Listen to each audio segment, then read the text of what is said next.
వేదాంతం. మొత్తం వేదాంతాన్ని మనం 4 దశల్లో చెప్పవచ్చు. ఒకటి ఆత్మ అనాత్మ వివేకం. అంటే మనం 2 భాగాలుగా విడదీసి చూడటం నేర్చుకోవాలి. నాలో పాంచభౌతిక రహిత ఆత్మ నిత్య చైతన్యం ఉంది. పాంచభౌతిక సహిత జడ అనాత్మ శరీరం ఉంది. అంటే శరీరము శరీరి 2 ఉన్నాయి నాలో. నేను రెండోదనమాట, రెండో అంశం.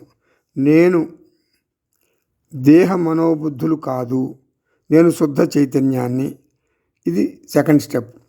తర్వాత మూడోది, చైతన్యం నాలో మాత్రమే కాదు, అందరిలోనూ ఉంది. నేను సర్వవ్యాపకమైన చైతన్యాన్ని, నేనే అందరిలోనూ ఉన్నాను. అహం బ్రహ్మ అస్మి. నాలుగోది, ఇంకో స్టేజ్ కూడా ఉంది. మూడో దాంట్లో కూడా మన ద్వైతంలోనే ఉన్నాం. నాలుగో దాంట్లో మనకి తేడా తెలుస్తుంది. చైతన్యంలో నాలుగో స్టేజ్ చెప్తున్నా. చైతన్యంలోనే అన్ని శరీరాలు ఉన్నాయి అన్న స్థాయికి మనం ఎదగాలి. ఈ 4 దశలు క్లుప్తంగా చూద్దాం. శరీరం వేరు, చైతన్యం వేరు. అది మొదటి దశ. నేను చైతన్యాన్ని, శరీరాన్ని కాదు. ఇది రెండో దశ. మూడో దశ, నేను సర్వవ్యాపక చైతన్యాన్ని. మూడో దశ, అహం బ్రహ్మాస్మి.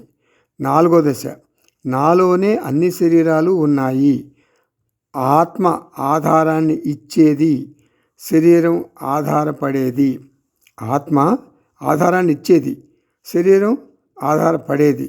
ఆత్మ అంటే నేను స్వతంత్రం, శరీరం పరతంత్రం. ఆత్మ ఏకం, నిత్యం, సారం, సత్యం. శరీరాలు అంటే అనాత్మ, అనేకం, అనిత్యం, అసారం, అసత్యం. ఆత్మ ఎక్కడ ఉంది? నేనే ఆత్మను. బ్రహ్మ ఎక్కడ ఉన్నాడు? నేనే బ్రహ్మను. అహం ఆత్మ అస్మి, అహం బ్రహ్మ అస్మి.